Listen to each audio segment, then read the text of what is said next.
how are ya? I'm okay. It's definitely a Monday, but yeah, I'm okay.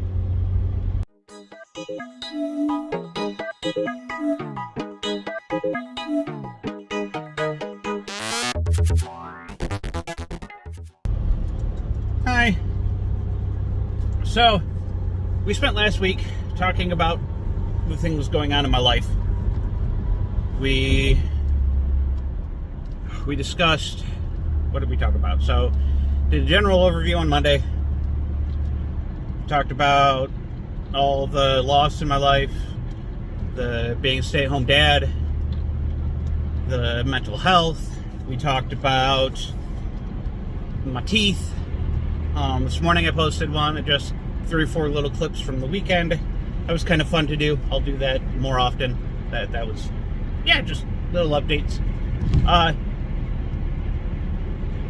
And I talked about how I wanted to do more of these with talking about things that are important to me or big deal issues, include some, political rants, or talking about shows I like, or just sharing with you what's on my mind. All 3 of you that watch this.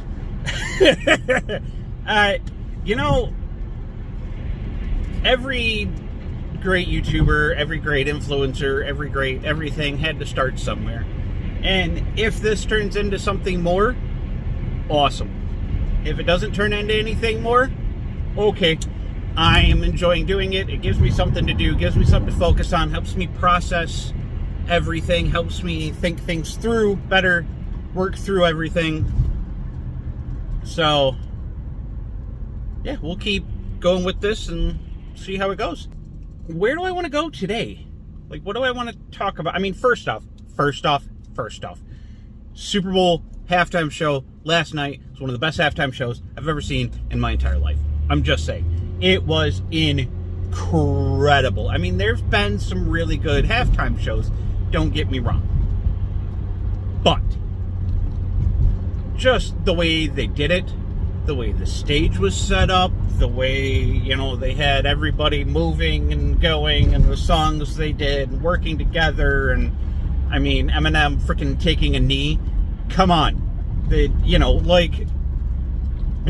was so cool. It was just cool. And 50 Cent dropping down. Anybody online who's fucking fat shaming 50 Cent needs to shut the hell up. Okay? Okay? Man looks good. He looks good. No, he does not look like he did in the music video for that song. You are correct. However, that was 15, 20 years ago now? The man's aged. He's filled out. He's got kind of dad bod going on, but he's still got the arms, and he's better than you. Looks better than you. Anyways, it was really cool. Like, I had goosebumps the whole freaking time.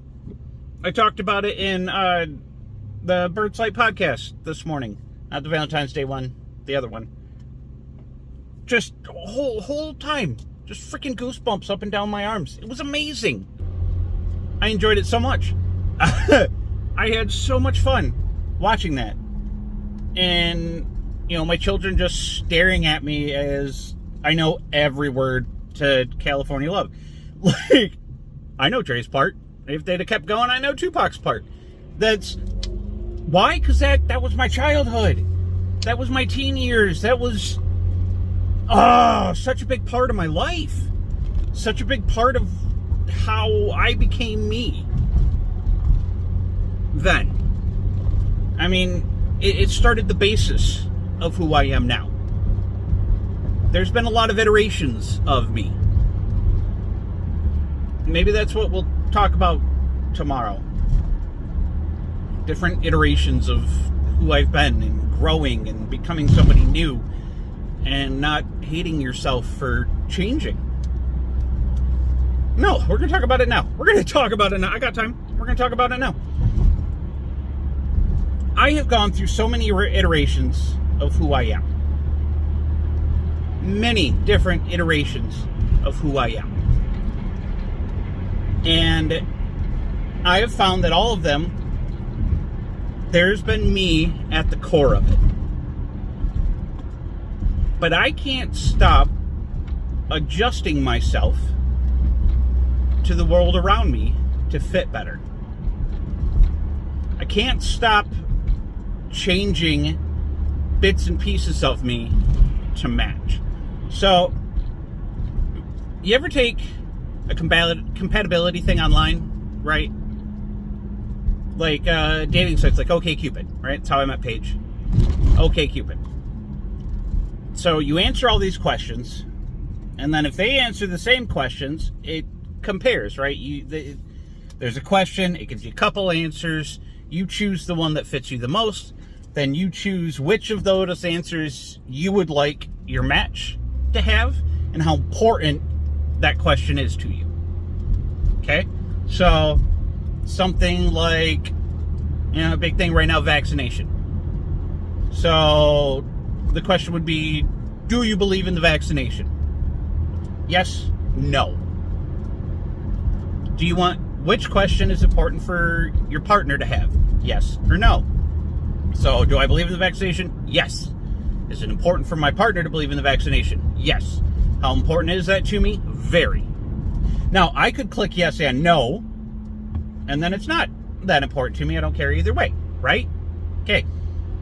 So, then you go on the site and you're seeing your match percentage with people, and you notice somebody you really like, you really want to get to know, and you want your match percentage to be better. So you notice that there's some things,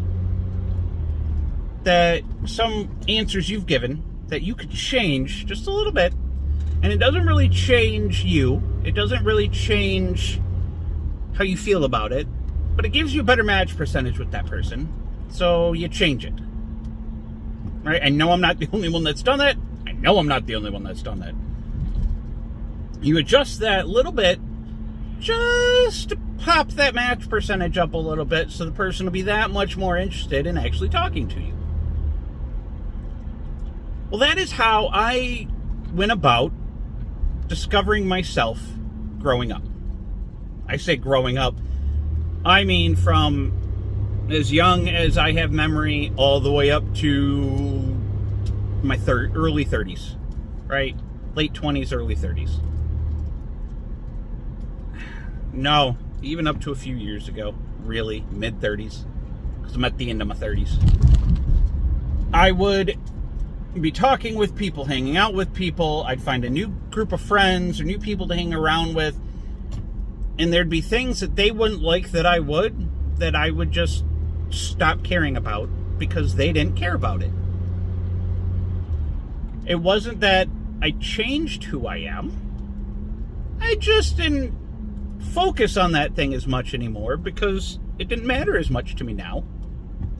Because it doesn't matter to the people I'm hanging out with. See what I mean? So, that would escalate. That would pile on top of itself. I would change one thing here and one thing there. Just a little bit. Just so I could meld into the group a little better. And I could feel like I actually fit in. Because I never really felt like I fit in anywhere. Ever. I don't. I don't know if it's the anxiety or the depression, imposter syndrome. I don't know what it is. But I just never really felt like I really just fit in anywhere. So I would adjust a little bit here and there to match. I would let people help me decide my whole wardrobe. I would let people help me decide what music I listen to. I would let people help me decide what movies I watched. I didn't really know what I liked. Because there'd be things that I liked that the people I was with would be like, you like that? And I'd be like, well, I mean, I used to. What they didn't realize was that by me saying I used to, I literally meant 30 seconds ago I liked it. You don't like it now? I don't like it now. Why? Why do we do that? Why do we, as humans, do that? We want We want companionship. We want to fit in. We want people to like us for us. But the problem is, we've been taught our whole lives, right? Books, movies, TV, radio, everything is all about finding soulmates, right? Finding lifelong friends and relationships that'll last forever, and finding that person that you just meld with perfectly. And, there's no better thing than a best friend that is just perfect for you in every way, or a partner that is just exactly like you, and you guys get along perfectly, and you like all the same things and dislike all the same things, and it's all a big pile of bullshit. That's what it is. It is one big giant pile of bullshit. Why? Because you will never find anybody that you meld with completely. There will always be things about another person that gets to you, or that you disagree with, or you just don't see eye to eye with. Or doesn't mean that they're not your soulmate, doesn't mean they can't be your best friend, but there will always be things that just don't work, that don't fit. But we are always told that we need to find our group, we need to find our people, where being a loner is looked down on. Having a small group of friends is looked down on. Why? Why is it looked down on to limit yourself? To build up relationships with only a few people? Right? TV and movies tell us it's okay with the small group of people. But those people need to be your ride or die. Those people need to be the people you're with all the time. That's your Cheers gang, your Friends gang, your Big Bang Theory, Sure, you don't have a lot of friends, but you have these friends that you hang with all the time, that you're always around, you're always doing things with. That is how we are raised. And that's not real. I mean, honestly, I get sick of people. I don't like being alone, but I also get sick of people. I do need some time to myself, and I do need a variety of people, but I need a specific variety. I need a variety of people where I have my friends that I can binge watch sci-fi with, and I have my friends that I can talk about music with, and I have the friends where we can just sit and bullshit for an hour and everybody feels like they had a good day even though we didn't do anything. You need people to fit different slots. It's where I think, polyamory relationships. Why find one person you have to spend the rest of your life with and do everything with, and expect that person to always like the same things as you? Expect that person to always want to do the same things as you? Why? Why not have relationships with multiple people that fill those specific voids for you? So that way, you're not putting everything that is you onto the shoulders of one person. So what is everything that is me? Well, I'm not 100% sure, to be honest. I'm not 100% sure. I try. I'm trying to learn me. I'm trying to be me. Finally, just accept who I am. It's been a slow progress. And it was harder when I had a job. It was a lot harder when I had a job, trying to discover who I am. Because what do I do all day? I go to work all day. I spend half my life at work. I did security, so I wore a uniform all the time. But even with most jobs, you wear the same type of clothes every day. You're expected to follow a dress code. You're expected.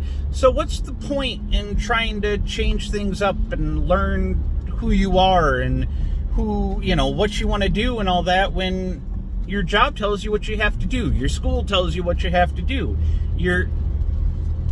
So I didn't really try. Well, after a while, I didn't know who I was. So I didn't know who to hang out with. I didn't know what to do. I didn't know what to watch or listen to. I had all these built-up emotions inside of me, all these built-up reactions, because I spent years adjusting myself so much that I found that there was stuff that I thought I liked that I really don't actually care for.